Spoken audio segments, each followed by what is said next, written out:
Hello everyone, we are from Bina Nusantara University and now we are going to talk about the basics of stellar classification.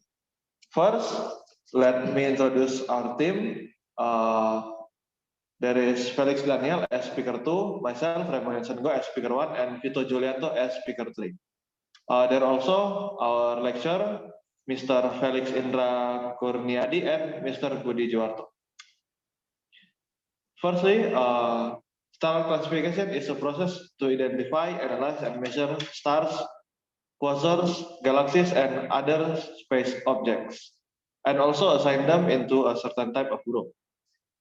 In the old days, astronomers traditionally classify stellar objects through a very hard process and also time-consuming process. But in this modern world, we have already developed many techniques and processes to classify stellar objects. In contrast to the olden ways, we can easily identify stellar objects with less time-consuming way.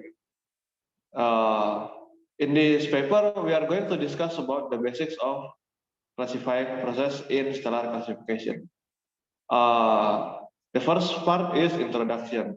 In the introductions, we introduce to the readers about what is solar system, what is the classification itself, and the subject of this paper is stellar classification. And the second part is related works. In the related works, these are the conclusion about similar projects from that we read from other papers, and we conclude them in this section. The next part is the methodology part. In this section, we are talking about the basic knowledge about the methods that we are going to use. So in this paper, we are using two methods, that is machine classifying method and SDSS or Sloan Digital Sky Survey method. We are also talking about the data that is going to be used to classify the data that is we are going to classify using these two methods. This section also explains the steps in doing classification through those two methods. There are a pre-processing part, and then there are the machine learning, the basics of the basic step from machine learning algorithm and the SDSS explanation. The next part is the discussion. In this section, we are talking about the results from classifying using SVM methods and SDSS method. In the SVM part, we are taking a data from digitalized image from Tonantzila-Schmidt camera collection, and then through this image, we make a spectral matrix. And in this matrix, we can see the classes that those stellar objects are in and the accuracy percentage. The next part is the SDSS discussion. The data obtained from SDSS directly must be pre-processed to be more optimal.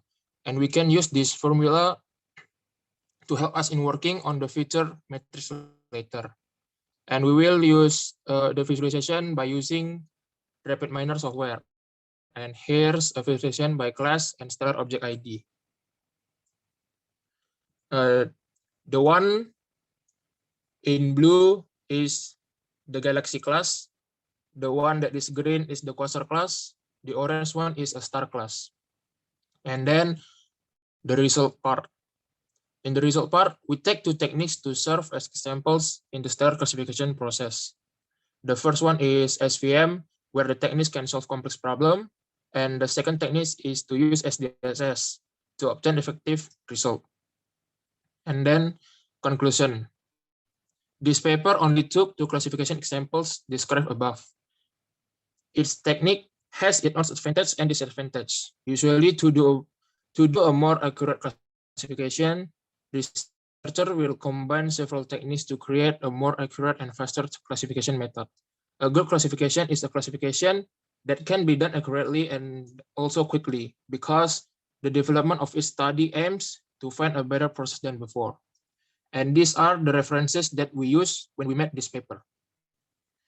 That's all from us, and thank you for your attention.